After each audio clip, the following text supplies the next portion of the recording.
Hello guys, আমরা আজকে তালতলি মণিপুর থেকে এসেছি এই গাজীপুর গজারি বাগানে ঘুরতে, একটু পরিদর্শন করার জন্য এসেছি। দেখেন এই প্রকৃতির সৌন্দর্য কত সুন্দর, অপরূপ। আমরা দেখাচ্ছি আপনাদেরকে। দেখেন এই গাজীপুর আসলে সরকারি এই গজারি বাগান অসংখ্য অগণিত জায়গা নিয়ে আছে, যেখানে মনে করেন যে ঘুরে শেষ করা যাবে না, ঘন্টার পরে ঘন্টা সময় অতিবাহিত হয়ে যাবে, কিন্তু আসলে ঘুরে শেষ করা যাবে না। এই দেখেন প্রকৃতির সৌন্দর্য কত সুন্দর এই গজারি বাগানতে।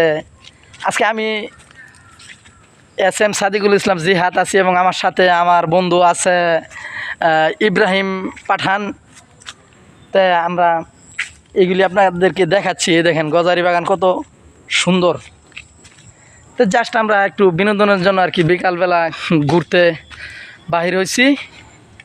তা আপনারাও আসবেন নেক্সট টাইম দেখার জন্য। অনেক সুন্দর, দেখলে আপনারা আসলে বুঝবেন, বলে বোঝানো যাবে না কত সুন্দর যে প্রকৃতির সৌন্দর্য। তা আপনাদেরকে দেখার জন্য আমন্ত্রণ রইল, অবশ্যই পরিদর্শন করতে আসবেন, দেখতে আসবেন আপনারা।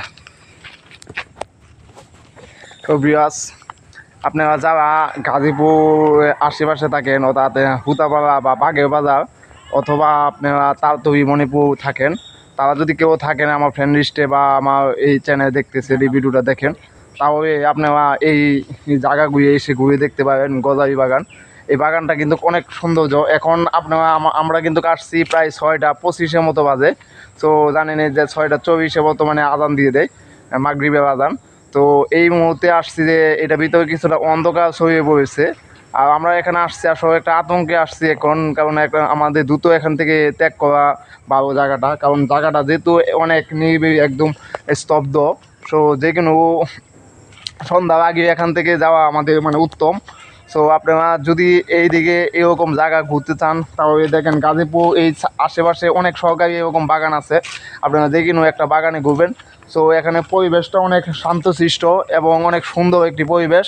আপনারা যদি এই বনের ভিতরে আপনারা প্রবেশ করেন, তাহলে এই বনেরটা কিন্তু উঁচু নিচু একটু ঢালু টাইপের আছে, যে পাহাড় প্রকৃতি, যে কারণে আপনাদের ঘুরে এখানে অনেক ভালো লাগবো। আর বনের ভিতরে কিছু কিছু গাছ আছে যেটা অনেক সুন্দর সুন্দর। আর দেখেন আপনারা গজারি বাঘগুলি, আর এখন কিন্তু কোনো পাখি দেখা যাচ্ছে না, কারণ যেহেতু এখন অনেক সন্ধ্যা। আর আপনারা যদি দিনও আসেন তাহলে অনেক পাখিও দেখতে পাবেন। সো আপনারা আশা করি যে আপনারা আশেপাশে থাকলে এই বন, অনেকেই হয়তো আপনারা ঘুরতেছেন, এই বন ঘুরে যাবেন। সো সবাই ভালো থাকেন, সুস্থ থাকেন। আল্লাহ হাফেজ।